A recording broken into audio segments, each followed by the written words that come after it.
Sisters and honored guests, my name is Dr. Marianne Nikole. On behalf of the Board of Trustees, I welcome you to the 2020 Siena Medal presentation and thank you for being here with us today. Although we are not gathered in Jacksonville, Florida, as we had planned, we have the opportunity to share this very special award virtually and to honor our amazing recipient, Nikole Collins-Puri. I look forward to introducing you to Nikole, who you see on the screen with me, in just a bit. But first, also joining me this evening via webinar is Tracy Liphart, the Fraternity National President, Leslie Irvin Trahant, Chairman of the Theta Phi Alpha Foundation, and also with us virtually is Kathy Prokopek-Gaber, Chairman of the Board of Trustees. Thank you all for being with us tonight. Now, since typically this would be, if we were at the Siena Medal luncheon at convention, we would typically have an invocation that would open our luncheon. So tonight, we thought in the spirit of keeping this event as authentic as possible, that we would also have an opening invocation. Tonight, we are honored to have Darcy Tell Morales, an alumna and founding member of Gamma Eta chapter at Pratt Institute, to give us the opening welcome invocation. Darcy?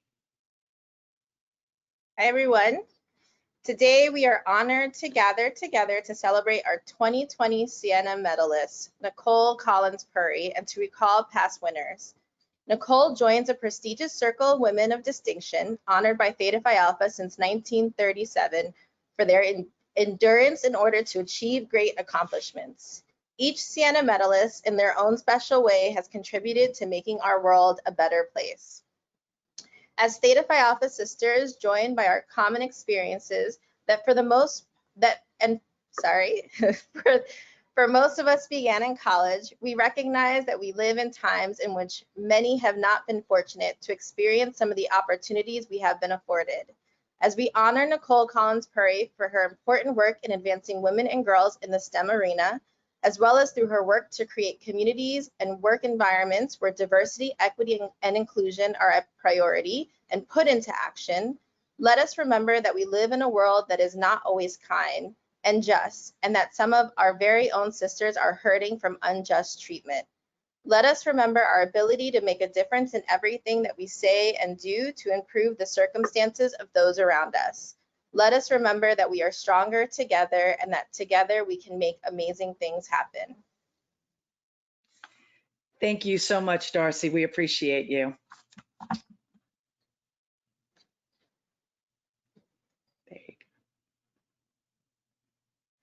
We are gathered tonight to award the fraternity Siena Medal. What does this medal represent? What do we look for in our candidates? The Siena Medal, established at the 1937 Jubilee Convention, Silver Jubilee Convention, is one of two national awards given to a non-member of the fraternity. We have awarded this medal to 40 outstanding women over the past 83 years. The Board of Trustees seeks nominations of women who have made a significant contribution to society, be it philanthropic, professional, or through personal achievement. We look for women who serve as role models for us, for all of us, new member, collegian, and alumna, who inspire us to overcome obstacles in our lives, whether they are large or small, and provide us guidance regardless of the life choices we make. Women who motivate us to go above and beyond what we think we are capable of doing. Women who turn tragedy into triumph. Her life is an example of what we, who have few of the challenges endured by the women of her time, can hope to accomplish. And it's named after our patroness saint, St. Catherine of Siena. Her motto, which appears on the award, is, "Nothing great is ever achieved without much enduring." Our Siena medalists are women who motivate us to do great things in our own ways.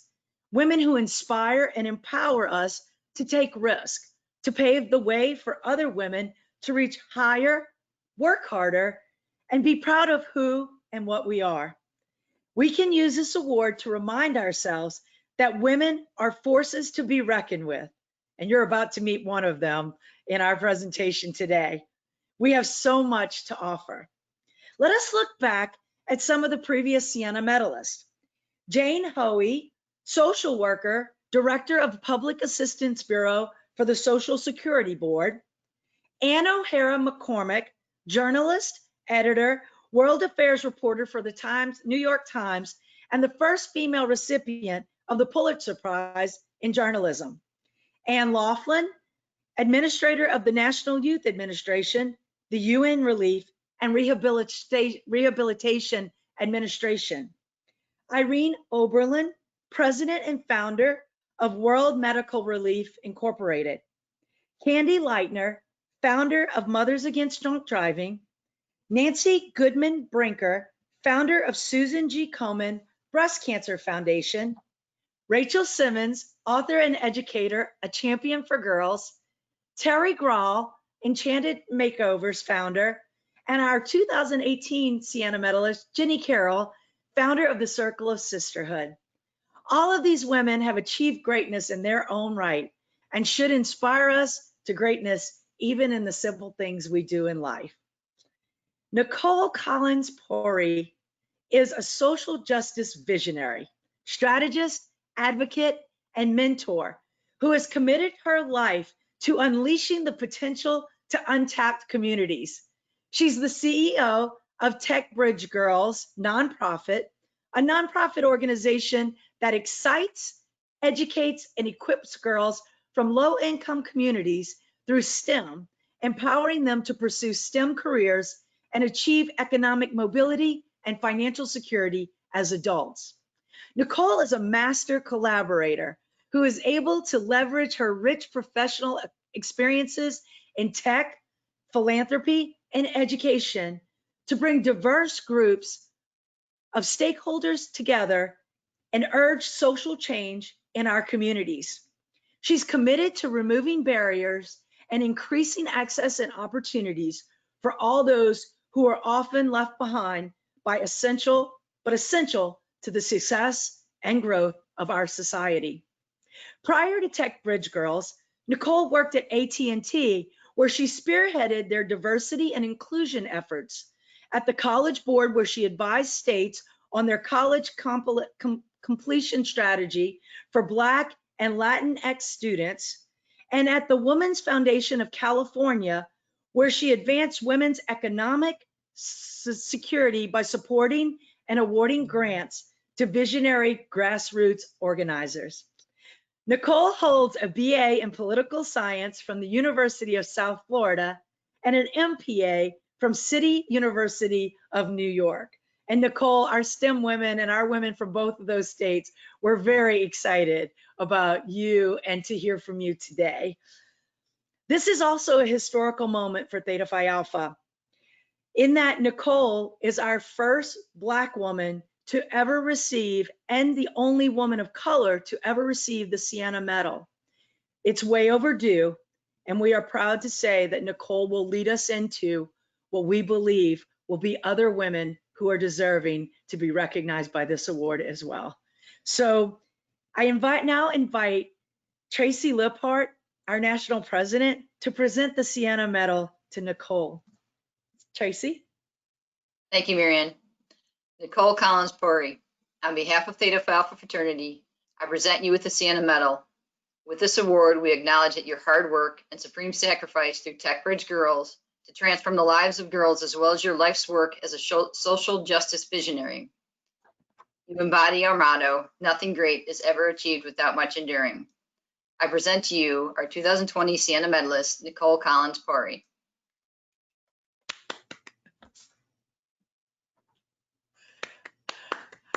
I feel like we all should be clapping along, clapping along. Trust me, Nikole, you would be having a standing ovation right now. We have had so many women say, I can't wait to meet Nikole. So we're meeting you now virtually. Thank you, Tracy. We really do appreciate it. Also, sisters, we would not be gathered here today to celebrate our Siena medalists without the generosity of those sisters who contribute to support the Theta Phi Alpha Foundation. As you know, we have Leslie Irvin Trahant, the chairman of the foundation, with us. Because of your support, Theta Phi Alpha Foundation is honored to present a $5,000 check to Nikole today to benefit Techbridge Girls nonprofit. We would like to give special thanks to the Theta Phi Alpha directors and to all the donors supporting our Siena medalist. I'm clapping on behalf of everyone. Also last week, Kristen Brown, our national treasurer, and Lauren Gallo, national vice president of alumni, visited Nikole at her home in Philadelphia, Pennsylvania, to present the Siena Medal and the donation to Nikole in person. Thank you to Kristen and Lauren and Nikole for making this meeting and presentation possible. And I hope that you enjoy the pictures. And one of the things that was so fun was on their way home, Kristen texted me and said, "Oh my goodness, we love Nikole. I just want to be her friend." So I'm glad that they got to meet you, Nikole, and that you got to meet them. And so you all are our representatives of the live part of this particular presentation. So thank you both, and for the three of you for making that happen. And now for the moment we've all been waiting for, the 2020 Siena medalist, Nikole Collins-Puri. Thank you so much, Marianne. Thank you, Theta Phi Alpha membership, Darcy, Leslie, Tracy, Kathy, Christine, and Lauren for this prestigious award.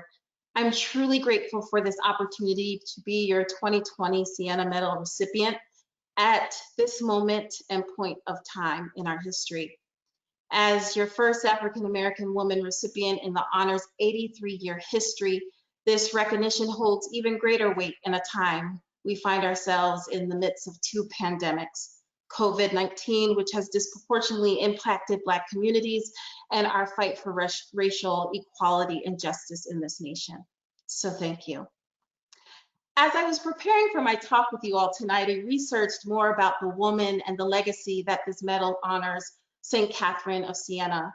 Born during the outbreak of the Black Death Plague in 1347, she is described as a mystic, an activist, and author who had great influence over powerful men. Her legacy continues to be relevant across centuries and generations with her writings and teachings that she left behind. St. Catherine was a change maker, a powerful woman that used her faith, a little education that she had, a sisterhood, and her boldness to create change within the Catholic Church. This made me think about her life, what it must have been like to be a woman pushing boundaries and leading fearlessly in a very male-dominant institution in society. It made me think about her bravery to challenge traditional female role models, female roles, and not to do what women were expected to do at that time. It made me think about the challenges she must have faced going against the status quo to take radical actions to reform and rebuild the church. It made me think about how she stuck to her faith and her beliefs to pursue what is right, putting others before herself. As she put it in her own words, proclaim the truth and do not be silent through fear. This quote still rings true today. We are facing unprecedented uncertainty, fear about our health, our families, our job, a fear that we will never realize a truly equal society, but we are not being silent. As a Black woman and the CEO of Techbridge Girls, I can say personally that it has never been more important to proclaim the truth and not be silent in this moment. At Techbridge Girls, we work every day to change the systemic barriers that allow girls from marginalized communities to persist in STEM education and reap the economic benefits of a STEM career pathway. When the progress is slow and the fight seems endless, we must proclaim truth about their experiences and realities, not just for today, but for the generations to come.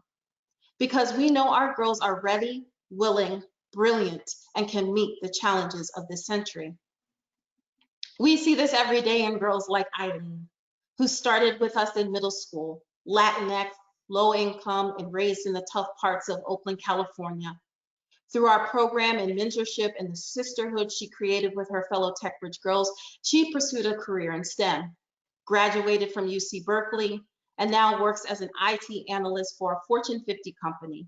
She's traveled to China and Iceland and now lives in Houston, making almost 6 figures.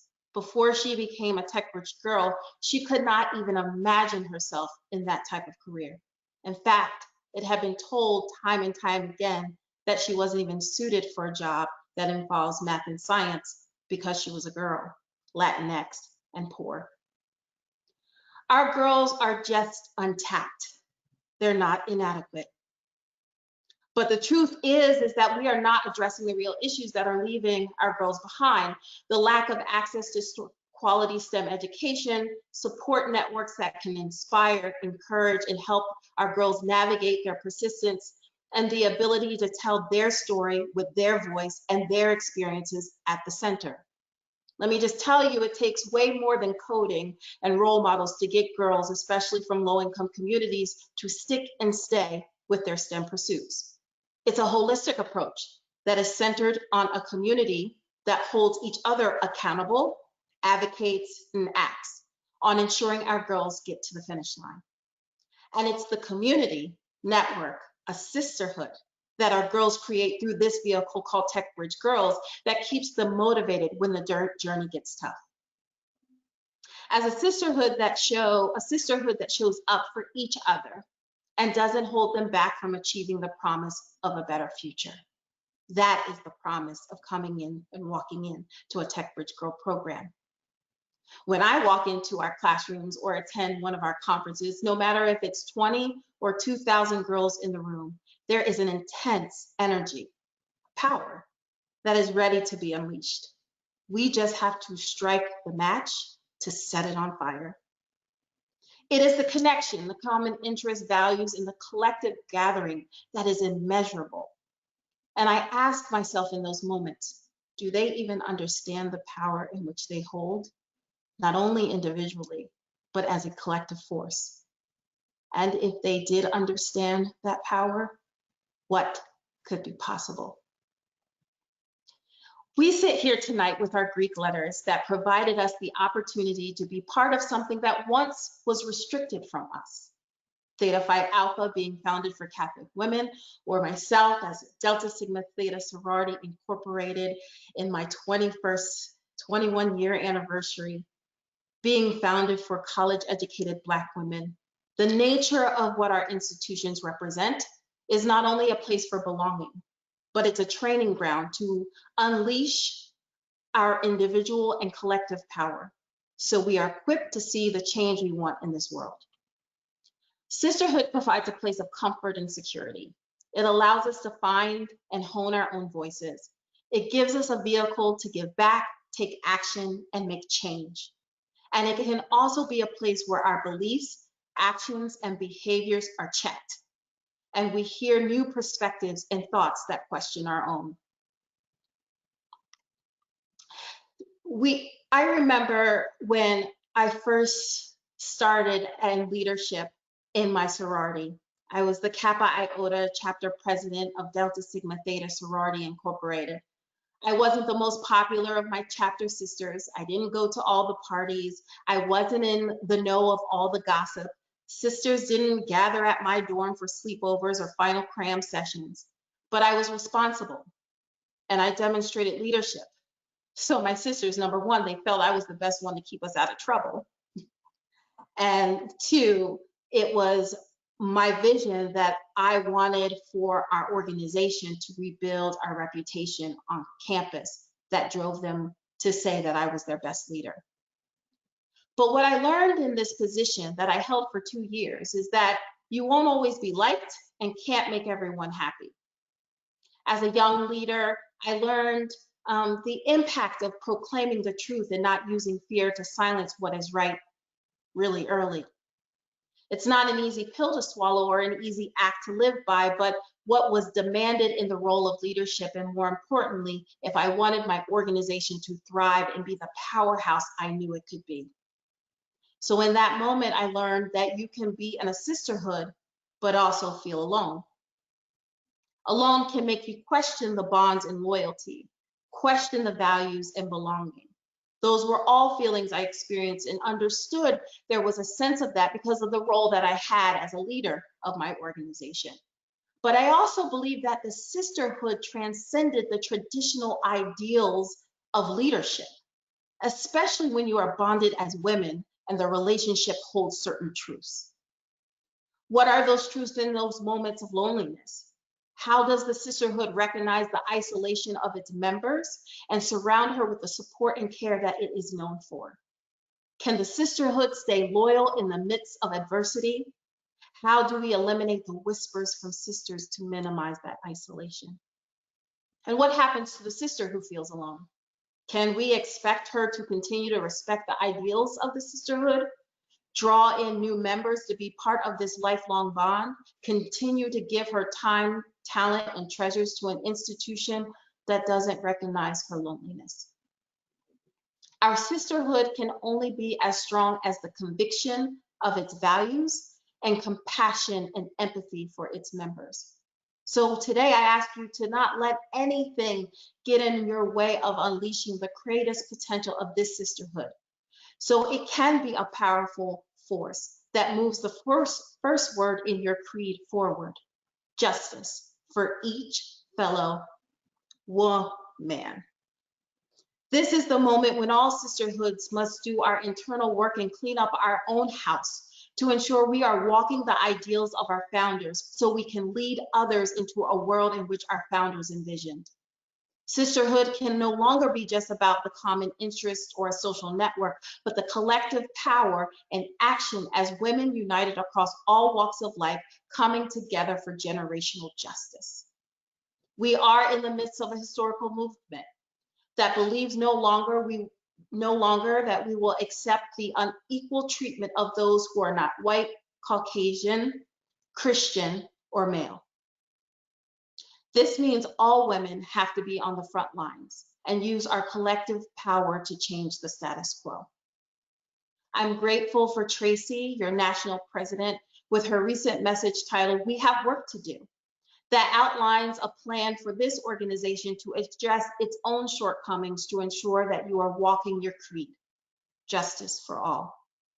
I'm grateful for the members that proclaimed the truth and were not silenced by the fear and held your leaders accountable for the power and influence that they can make in this moment. I'm grateful for you, the members who chose to be here tonight, because now you are propelled to take action to ensure that Theta Phi Alpha thrives and becomes a demonstrated leader that continues to live out its creed and the boldness of St. Catherine of Siena. Sisterhood is not easy. And you know, sometimes we get in our own way. We perpetuate the exclusion of others, shut down diverse thought, refuse to relinquish power to make room for the next generation, and ignore the need to evolve practices and policies so that we can live out our ideals. We've got to get out of our own way to tap into the well of our own power. When our sisterhood is nurtured, conveys empathy, convicted to walk in its values, inclusive beyond its common interests, it is an immeasurable power that can move mountains, shake up systems, and create a new world that can be equal and just. It is time to unleash our collective power as a unified sisterhood of women. All walks, all creeds, all crests, to do the work that our founders envisioned, a belief in service and justice. I look forward to seeing your plan in action.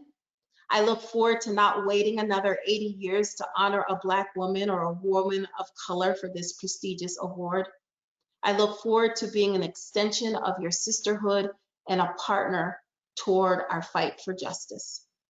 I am truly humbled and grateful to be part of your legacy that amplifies the boldness of St. Catherine of Siena. Thank you again for this opportunity and honor. I feel truly blessed and grateful for being part of your legacy. Thank you.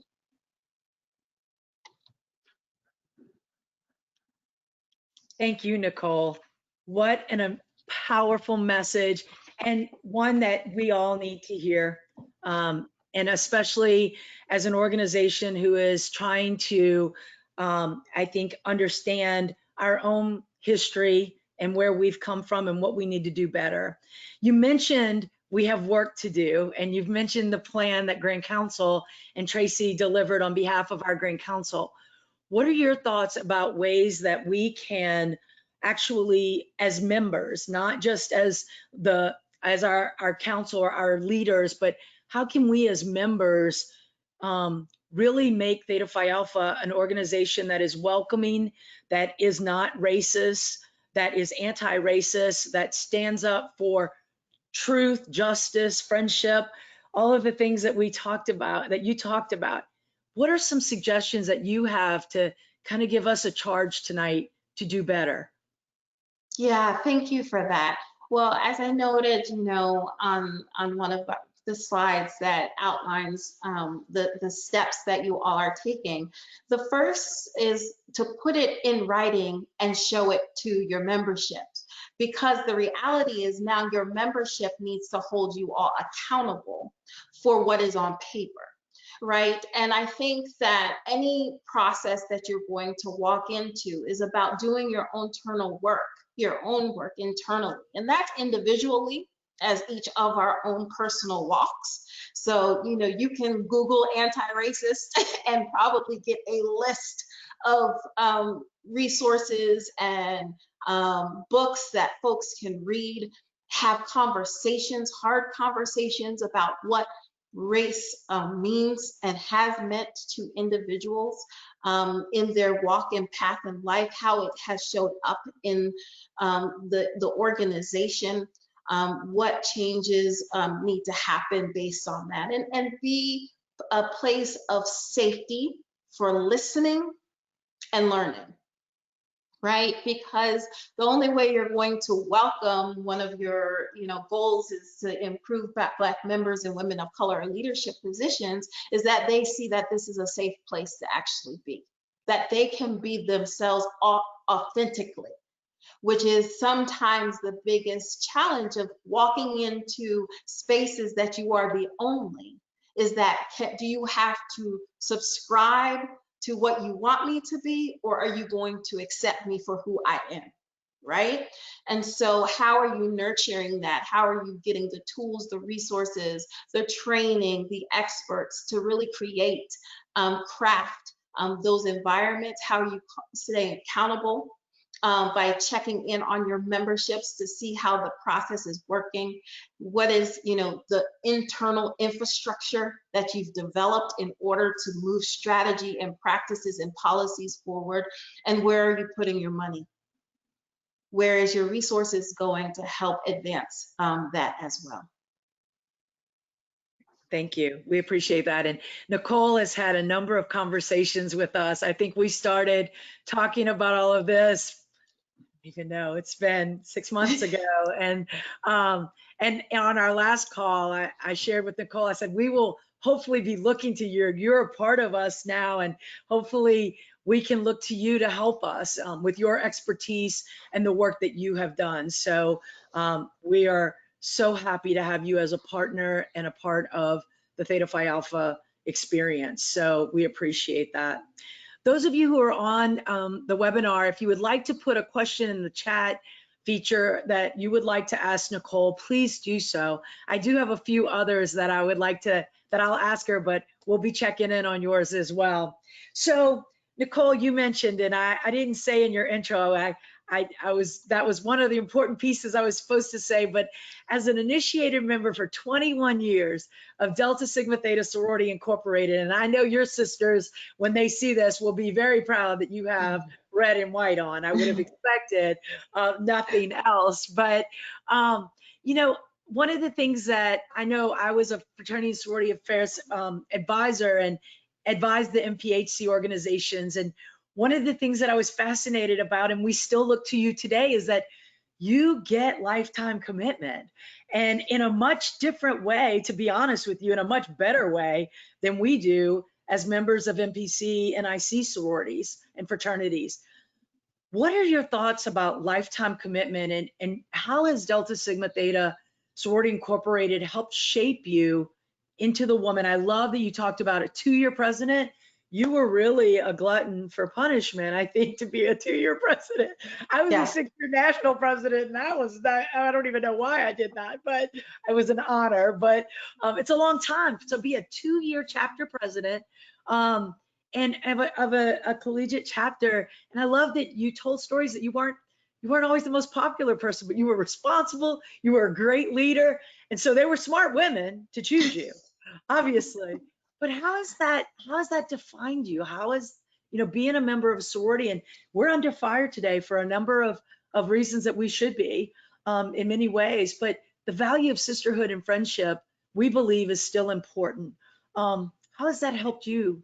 And how do you stay involved for a lifetime?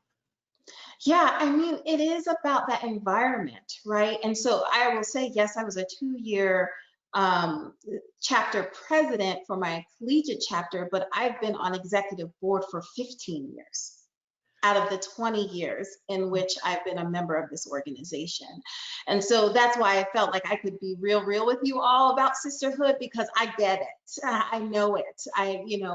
There are things that translate across the crest and the letters that we all experience. And so I want to be able to give you, like, there are things that we also always have to be remembering and recognizing. Because remember why individuals come to your organization in the first place. They're coming because they want a place to belong. They want a place to hone those gifts and talents that are in them that may be just need, the right environment, the right encouragement, the right sisterhood connections to be able to bring that out.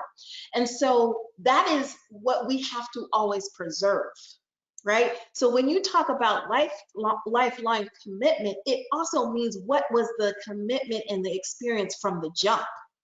And if it wasn't a good experience, you're going to have a harder battle keeping that lifelong person, unless, they come in later in life and they want to reconvene, but they're going to reconvene because there's a memory that keeps them. For me, my memory is it was my training ground for leadership.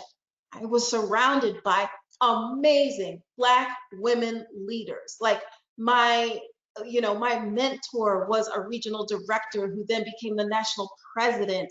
My alumni chapter in New Jersey, every one of my executive board folks were on the state level or federal level of our organization. So I just felt like it was where I learned as a Black woman how to lead.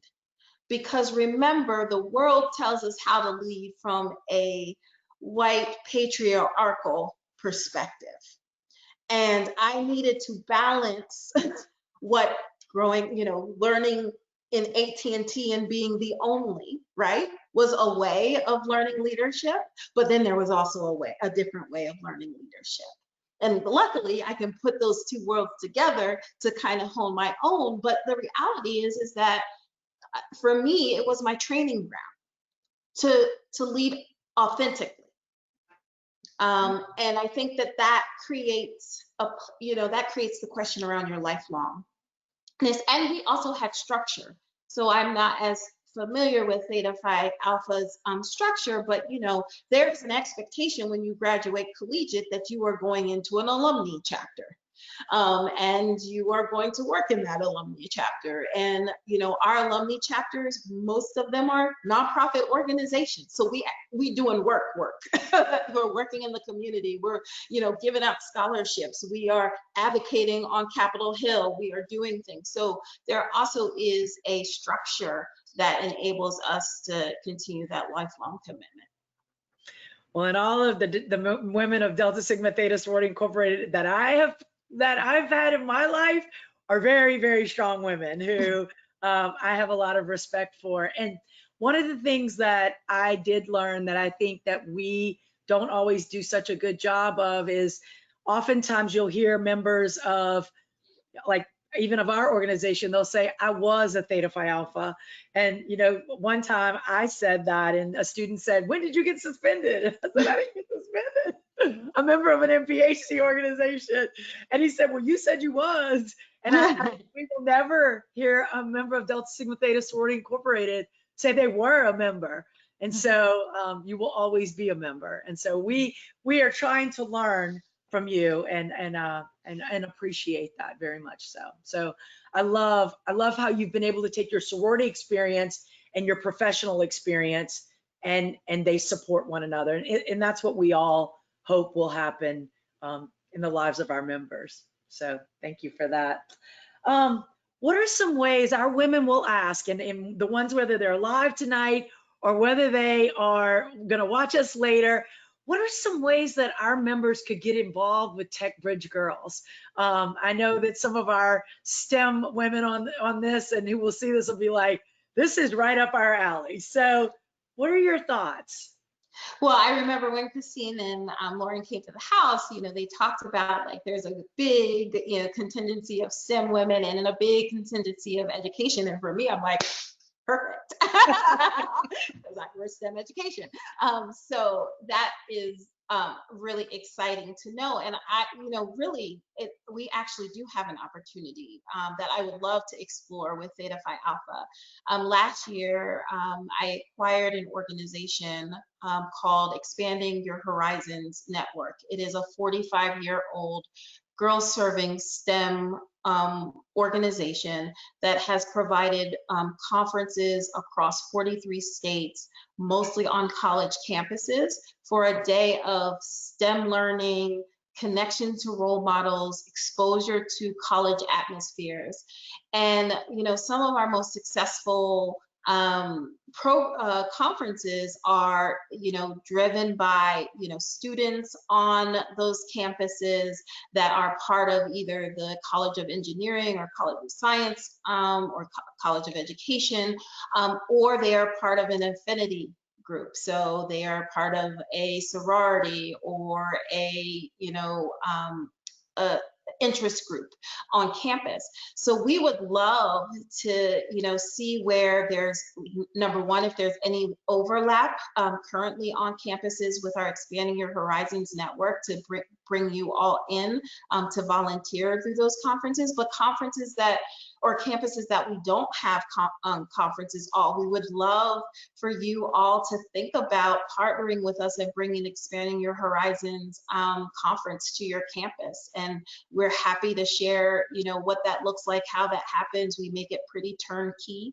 And we're really trying to paint the map with, you know, rich, exciting, fun STEM experiences for girls across this country. That's exciting. Now, if our students can go back to campus, that would be fantastic. Well, we're doing it virtually. So if there's a virtual opportunity, please let us know. Yeah, we are in our midst of building out that platform so that, you know, regardless of if it's on campus or if it's in a cloud, that we have the opportunity to still continue this amazing resource. That's excellent. Excellent. Well, I know that they'll want to get some information with that. So it's techbridgegirls.org. Is that correct? That's correct. Techbridgegirls.org. And it's our Expanding Your Horizons network program. Excellent. Excellent. Can you also share with us maybe one of your greatest challenges as you that you've had to overcome either in your personal or professional life? I know you've referenced a couple of times of being the only, whether that was at AT&T or maybe through some of your other experiences, but is there something that, and then how did you overcome that? Maybe that's a second part of that question. Yeah, I think, you know, this often is, and sometimes we don't talk about this as women, but the reality is, I think one of my biggest challenges has been getting in my own way and second guessing what my gut intuition, skills, experiences have told me over and over I have the ability to do. But because I haven't checked that one extra box, I second guess whether or not I can do it. And so I think that rings true for most women. When I hear my girls in our classrooms talking about like, oh, they can't do something, and I'm just like, well, last week you were just doing X, so why do you think you can't do this week? Because it's like, well, I actually don't get this one part of the 15 parts. One of the 15, you still can do it, right? and then you just like focus on that one part of the 15 of the 14 others that you can do, right? I mean, that is us getting in our own way. And we know in our male counterparts, we always hear the statistics that if for like women who run for political office or something like that, you have to ask her like 8 times before she even considers it, because she's saying like why she's not qualified. But you ask the man one time and they're like, yep, of course, regardless if they're qualified or not, right? And so I think that the challenge that I've experienced is when I get in my own way. When I second guess what I know I've been divinely ordered to do in this world, and the experiences and the skills that I bring, and removing, because I'm a faith-driven woman, that I should not have fear of making mistakes. And even if I do make mistakes, we know that we have lots to learn from them. So I think that has been probably, when I think about the biggest challenges, is really about what I've put on my own self. Versus it being from an external perspective. Of course, there's challenges in an external perspective, but the reality is I felt like if I sometimes push through my own stuff, I could push through some other stuff too. Well, and in all of our conversations, you've mentioned your parents and what an important role, and that they were going to attend convention to be a part of this. And I believe they're on this webinar, if I'm not mistaken. So I know that they are very proud of you and all of the work that you're doing and the woman that you are. And you are a great role model, not just for Black children or, Black and people of color, but I think we all have a lot to learn from you. And I know as a white woman, I have a lot and have learned a lot from you and many others. So I appreciate you continuing to challenge and to educate us as well, because we don't understand what it means to walk in someone else's shoes. And I think that that's important to recognize. We do have some questions that came in that we thought maybe you could answer, and it's about benefiting Techbridge girls. So it says, what is the best way for STEM companies to reach out to Techbridge girls to partner for internships or job opportunities? Well, you can definitely, I'm sure Mary Ann and team are more than welcome to share my contact information, but you can also go to techbridgegirls.org. In our bio or staff, you can reach out to myself and a staff member to be able to get more information about how we can engage. Just so you all know, we serve girls. Elementary and middle school is our sweet spot. We just hold our high school girls because we don't want them to fall in those 4 years, but because they need so much different type of support in that last 4-year push, it becomes more than just providing, out of school time STEM enrichment. It is about navigating their coursework, getting into AP courses, looking at post-secondary, tutoring, internship opportunities for them that we were learning very quickly. We can help them connect those things, but for us to be able to provide that, it was not necessarily our expertise.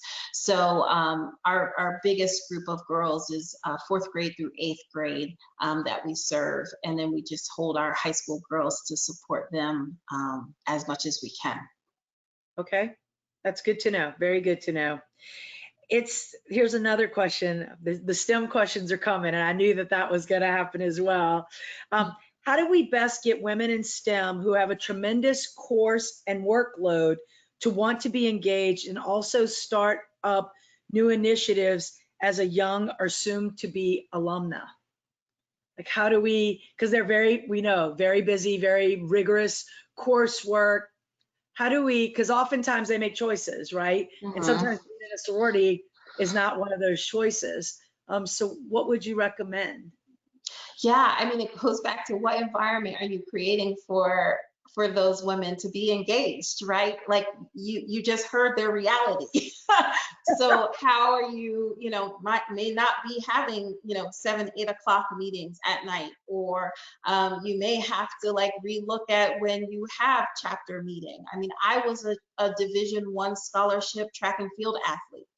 I was also the president of my sorority, the president of my student senate body during that time. And so what the reality is that my organization had to be flexible because I had big priorities. I mean, my education demanded me to be to be a athlete because that's how I paid for school.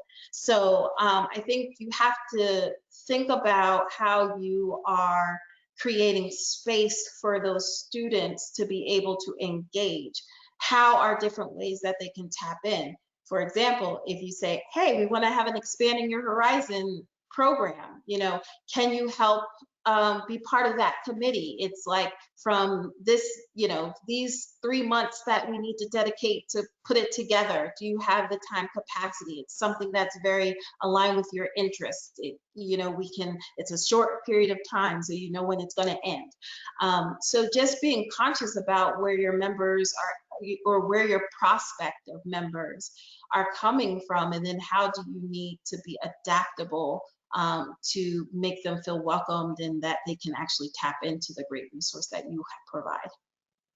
I love that. And, as we especially try to figure out the fall and spring semesters, are we going to be online? How do you explain a virtual experience? I do think that the sense of belonging that you mentioned earlier is going to play an important role. Because if you can't touch someone and if your experience is based upon social, you know what I mean by that, and not service and empowerment and friendship and all those things that we talk about, then what do you do? And so hopefully you're right, a sense of belonging, having events and programs and just sisterhood that cares about what you're interested in is important, and that you feel like you're a part. I had a conversation with a young Black woman yesterday, and she said, all I want to know is that when I come into a room, it's fair. And I was like, I love that, and I think that's what our women are asking. They're saying, if I'm going to join this organization, I want it to be fair to me too, and I will give to that, but I want it to be fair. And that has stayed with me, whatever that experience looks like. So I think we've oftentimes had barriers to membership, and what can we do to break down those barriers and keep women in all walks of life involved, if that makes any sense. So thank you very much. We have another one. What is your advice on work life and volunteer balance? I think that our listeners are probably very interested that you said, I've been volunteering for 15 years as an officer. So what are your thoughts about that? And you have a child, is that correct? Yeah, I'm surprised he hasn't bum rushed the door yet. I think, thank you, Daddy, because I think he has him listening. So thank you for managing him, because 7 o'clock is usually prime time for hugs and cuddles. So, and through COVID, you've been working at home, right? Yes. Like many women, many parents and people, I have to worry about my dogs. I'm just glad they haven't been barking while we're here too. So, but yes. So how do you balance? I mean, you're a very accomplished, busy woman. Yeah. Well, here's the thing. We don't balance. I'm like, like women, stop it. Stop hurting yourself. Stop trying to think that we need to balance, because that's not happening. Like, there's going to be days that you are rocking it in your, professional life, and you feel like you are sailing, everything is running, but you are stinking it in your personal life. Not that great of a wife at the moment, barely making it as a mom, but then the next month comes, you rocking it like a mom, and you kind of not doing well in professional. But so the reality is like, you got to embrace that and not put yourself to a standard that, number one, is not healthy, mentally, spiritually, physically, of trying to feel like you need to be a superwoman for everyone at every point of time of day, because that is just a farce and it is unrealistic. So I never say, you know, there is balance. You know, I say it's an ebb and flow. And, you know, I make a choice, but I try to be very intentional about what's ebbing and flowing. My team laughs at me because I used to think like ebb was a high and a low, but anyway, it's like, you know, what's a priority? What do you think may have to sacrifice in this moment? What can you not have the energy for that you need to kind of just tone it down a notch, right? So I think the reality is, like, for me, you know, I'm in a moment of life because of where we are historically as a country, that my mantra is I need to protect my peace. And protecting my peace is making sure that I stay very close to my faith, my family, my friends, making sure I do things that make me laugh, make sure I'm doing my exercising, running, you know, that gives me a space of a reminder of, you know, the reality that we live in every day. And sometimes, you know, in that, I have to choose, I'm not gonna be able to do that one extra email or take that one extra call at 7 o'clock at night because I need to protect that peace. And if I can do that, then I'm more effective in all of those other areas of life. It's when we try to like set this unmeasurable standard for ourselves that we don't have enough to give to every single thing at the same exact time. So I would say to that question, just very quickly, like, throw the concept of balance out the way, embrace the fact that you will be rocking it in some ways, in some days, and not in other days. And that is okay, because that's life and that's being a woman. That's amazing. That's amazing. I could sit and talk to you all night. Now I see why, you know, in our conversations, it's like we're just friends having a conversation. Another question, if you could go back in time, what would you tell your 16-year-old self or your 22-year-old self? 16-year-old self. Well, being that I married my high school sweetheart, I wonder if Is he on this?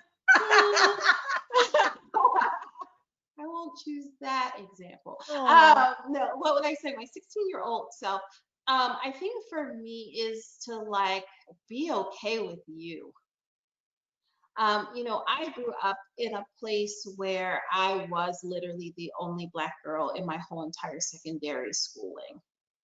And of course, I held the weight of what that meant, of, you know, friends having me as their first Black person in their house, or, you know, the N word being kind of blurred out, and, you know, people thinking it's funny. And I'm like, ugh, right? Like, it's, so when I think about how I was maybe a lot more reserved, even though I think people thought I was an extrovert, but personally, I felt like I was not fully me, because I was always making sure, am I doing the right thing, saying the right thing, being the right person, and all of that kind of stuff. That felt like hindsight, what pressure that was for me. And then, you know, I wasn't really developing who I ultimately have become. Now, granted, it's part of my path, so it played a part, but I think just if I could just be okay with me, however it came out, and being, you know, able to say that internally, for me, that would have been the thing that I would give my 16-year-old self. 22-year-old, I was kind of living my best life. So there's not much that That's I good had thing. just, I mean, that's good thing to be able to say. you know, I had just made a decision to not go to law school, work for AT&T. I was like making more money than any of my friends, traveling with my girlfriend. She was a US field hockey player, so I would go see her at the Pan American Games. I was living at home, so I didn't have real bills. Thanks, Mom. And so, you know, I think that for me, it was really just doing what I think I didn't do in college, right? Because I was kind of nerdish and I had all this other stuff going on, that I was like starting to feel like I could do the things that my friends did in college, but now they were trying to like work 3 jobs to like figure out what they were going to do with their life. And I was like sitting nice at AT&T making good money and could be doing whatever. So I would be like, good job, good decision to be a nerd in college so that you could be I'm sure your ready parents to go at 22. you kept scholarships, you kept Exactly. I love it. I love it. I love it. One of the things, a number of them have asked about Techbridge Girls. So again, please go to the website. We can share Nicole's contact information, but the information is on the website, techbridgegirlsweb.org. Has a lot of information available as to how, some of them said, how can we bring it to my fourth through sixth grade school? How can I bring it to my campus? So you'll be having some folks, I think, get in We're touch ready. with you.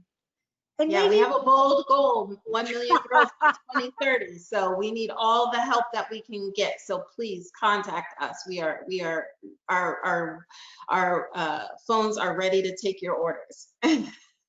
well, and you know, Alicia Zabala Palmisano is the person who nominated you for this award, and she was so excited. I think she saw one of your TED Talks, and so we really started delving into who you are and what you're about, and we were like, wow, this woman is remarkable. And so you have truly been a pleasure to just get to know, and to, again, I believe we'll turn to you. We need help with the goals and the plan of becoming a more inclusive and diverse and organization where equity is felt by all of our members, and an opportunity for all of our members to feel that this is an equitable experience for them.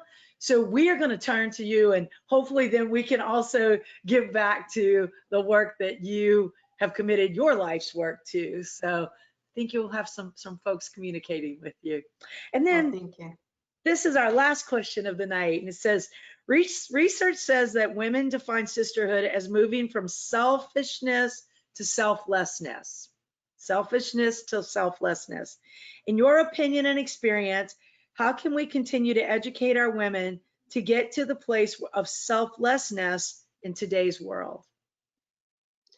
Yeah, I mean, it goes back to what I talked about in my remarks. If you understand the collective power, that the reality, if you are to live your creed of justice for each fellow man, that only happens when you have a collective power to move that type of mountain.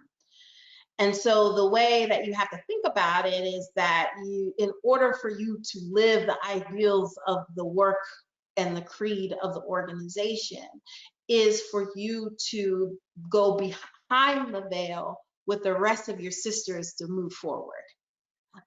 So I think that if you think about sisterhood in the context of a collective power, and that individually you make no difference, but it's the collective power that you can move critical systems, powers, barriers for others, that then it becomes like a mandate. It's like, what can we do together in order to move this creed forward? What can I lend in my strength to the larger collective so that we can do the work and the vision, to do the work of our founders and what they envisioned. So for me, I think it's just about the way in which you think about sisterhood. The whole premise of sisterhood is about coming together toward a common goal, common interest, common bond. And what's the purpose of coming together, right? There is an individual aspect of it, but it's a bigger thing of like, what are we trying to do that we can't do by ourselves? So if we keep that in mind, I think it makes it very easy to look about self, away from selfless. Like if you come into the sisterhood and you're like, well, what am I going to get out of this? Might not be the right place for you to go, because that lifelong bond is not going to be that connective if that's how you get here. Like if you come because you came for some individual thing and then you don't necessarily get it, then it's going to be hard to build that lifelong bond. But if you go, it's because like, I know the strengths that I have. I want to put it into some soil that will nurture it and help me grow it, so that we can like really get this, whatever it, justice for you all moving forward and be a catalyst to help that move that creed forward.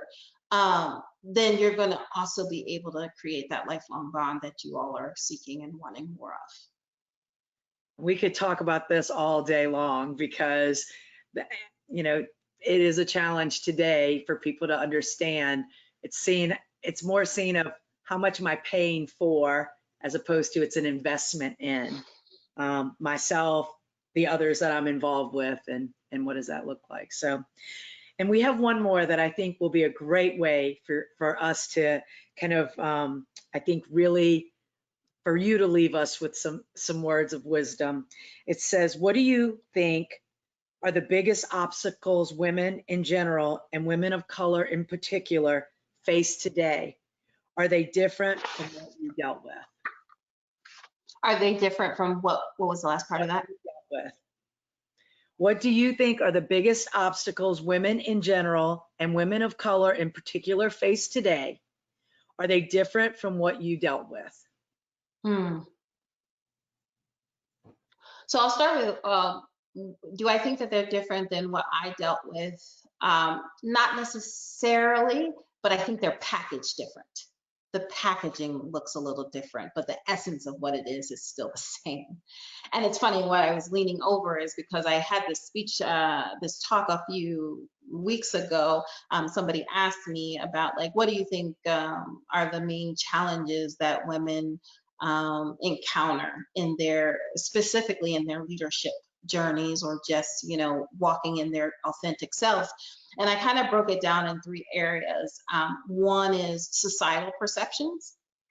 So the expectations, the beliefs of what women should and should not do. So I think about St. Catherine of Siena, right? Like her mom and dad wanted her to, marry and have children. And she was like, I'm gonna cut my hair and I'm going to do this radical thing in this thing called the Catholic Church, right? So it's about like these social perceptions that continue to stereotype women and what we should be doing or should not be doing, and the consistent narratives that perpetuate that in our public discourse and psyche, right? So that is definitely a real barrier. So that's why, as Techbridge girls, I'm always trying to, talk about my first job at AT&T was bringing digital subscriber line, working with our engineers on what that means of bringing high speed into the consumer household.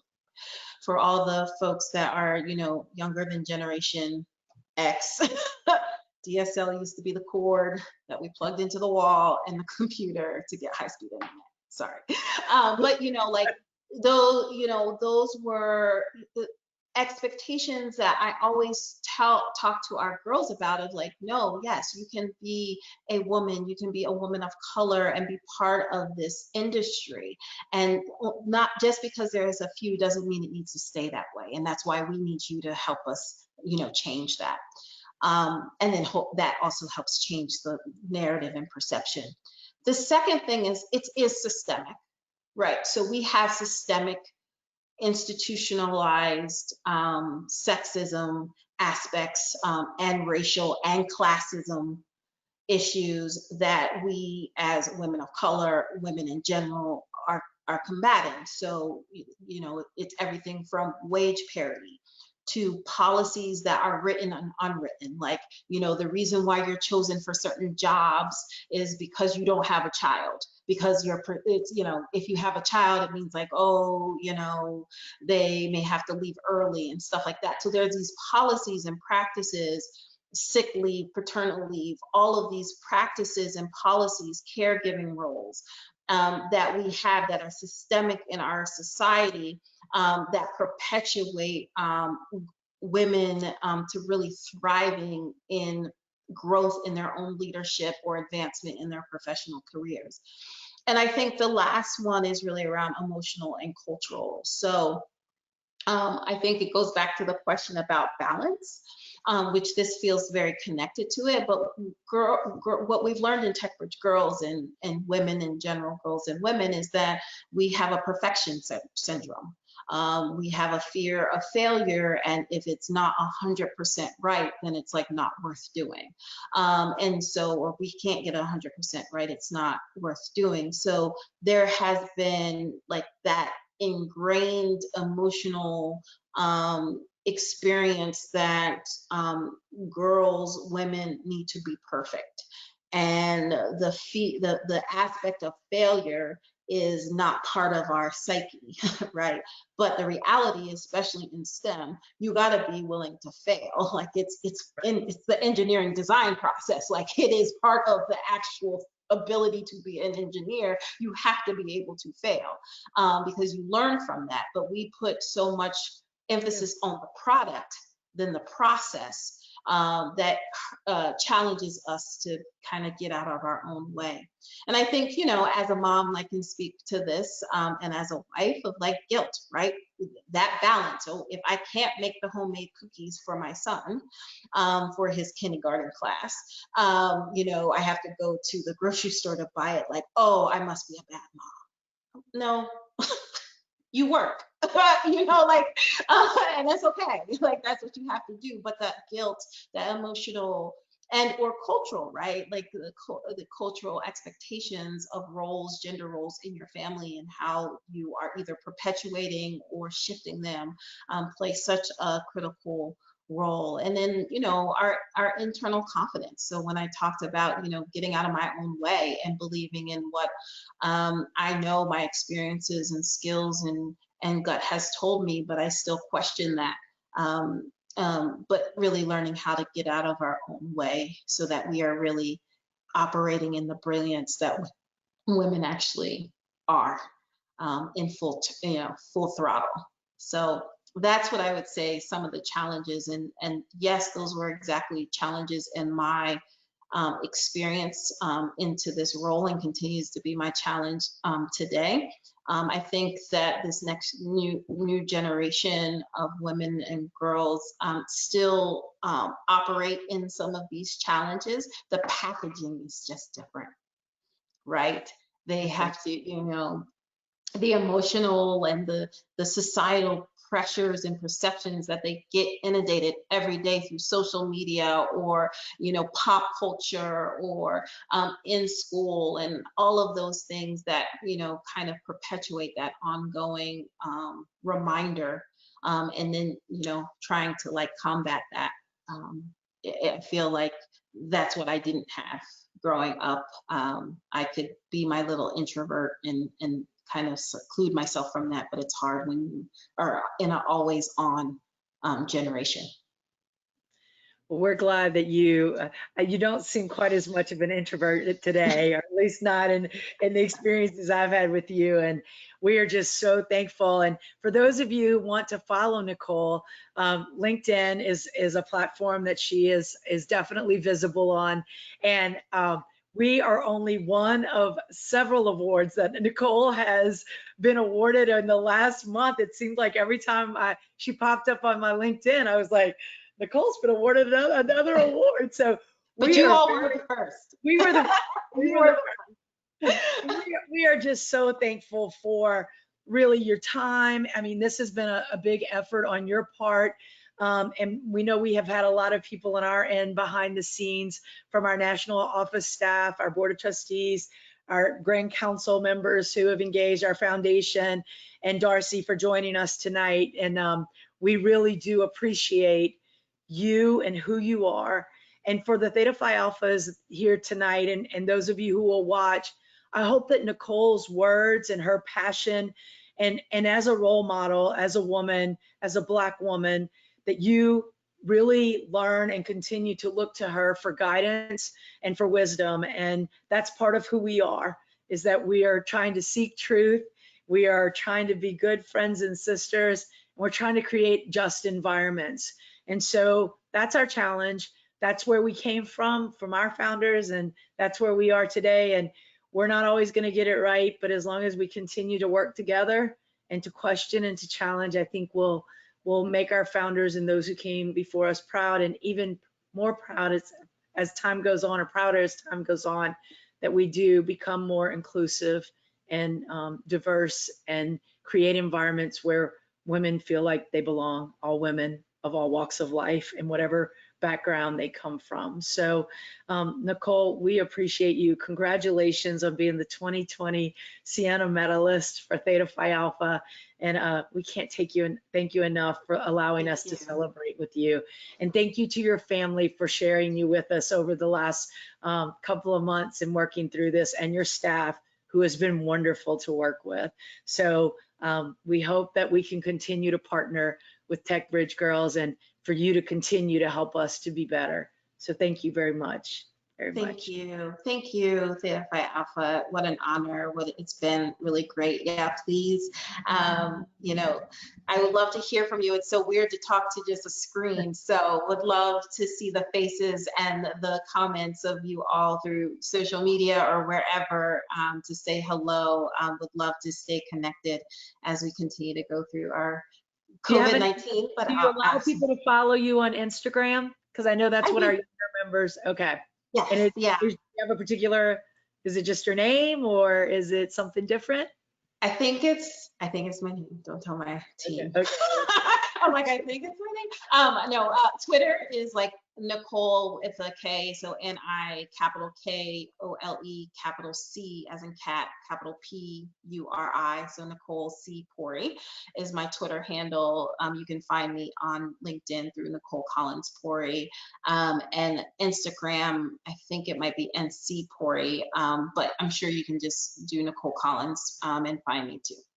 And we'll include this on our YouTube and on our social media platforms too, so that they can find you and stay connected with you. I just feel that we were very fortunate and for our path to cross your path, and we are very, very lucky to have had you as here tonight and as our Siena medalist. So I do hope that we meet one day. I've already put some bugs in people's ears. I think you would be a wonderful speaker at some of our national conferences or convention in the future. So if we ever get to see each other in person again, we would love to do that. And I don't have any authority, but I know the people who do. So, and I think that you would be someone that we hope will continue to help us and move us forward. So thank you very much, Nikole. Thank you. Thank you for your time. Thank you, everybody. Thank you, Theta Phi Alphas, for being here tonight. We appreciate you. And we do continue to have the Compass Connections all summer. I know that the Compass Club will have a virtual meeting, and we have some other events. So please look on the website, thetaphialpha.org, for any information. And of course, you can contact Theta Phi Alpha's national office or any of us for questions. So thank you. Y'all have a great night tonight. Thank y'all.